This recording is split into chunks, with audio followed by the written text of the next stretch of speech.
What's going on, guys? We picked a cold day to do it, but we are going to put on the front mud flaps since we had trouble fitting them on with the 35-inch tires.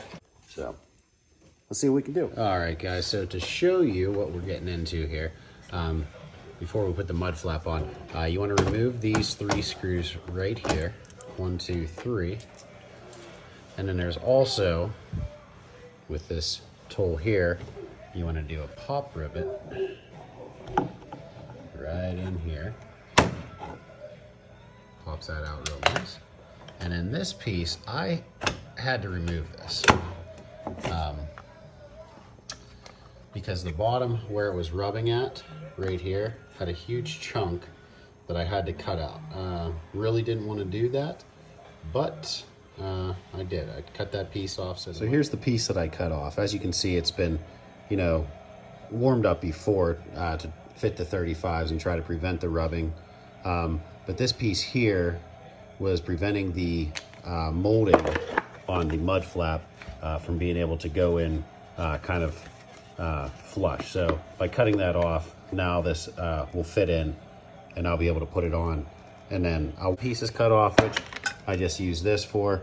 Hopefully nobody else has to do that. If you didn't have enough rubbing on this piece, then you shouldn't have to do that at all to put this mud flap back on. But it is a little tricky to get on. You can see right here, there's these 2 little swivel slide screw things. And there's also a little slot right here. So what you want to do is you want to take this little slot and slide it kind of up into there. And then you want to look to where these ones are back in there, and you kind of pull back on this. And then once you pull back, then you kind of line them up. I'm trying to see if I can see it. You can see that they're lined up there, and then you just push it on and it slides into place. And then once you put your rivet on the other side, it'll be up there nice and flush.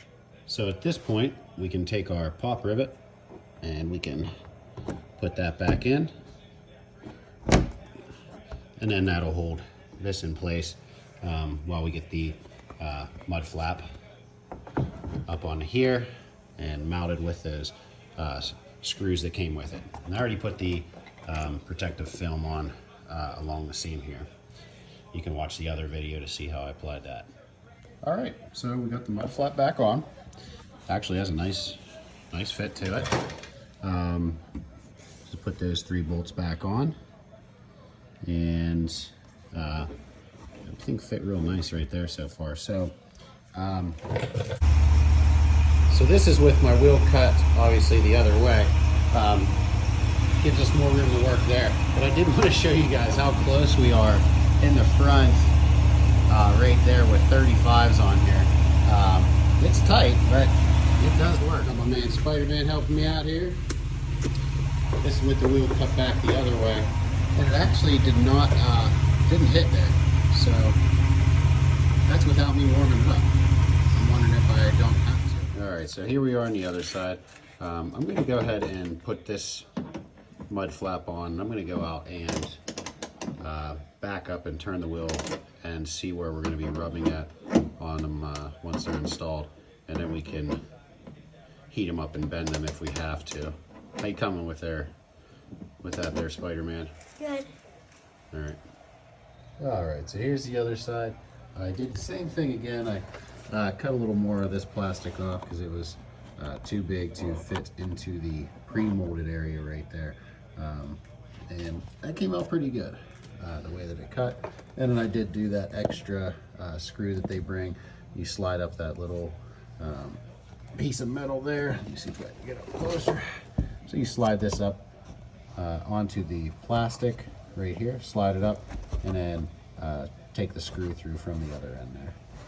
And good fit. All right, so some good news.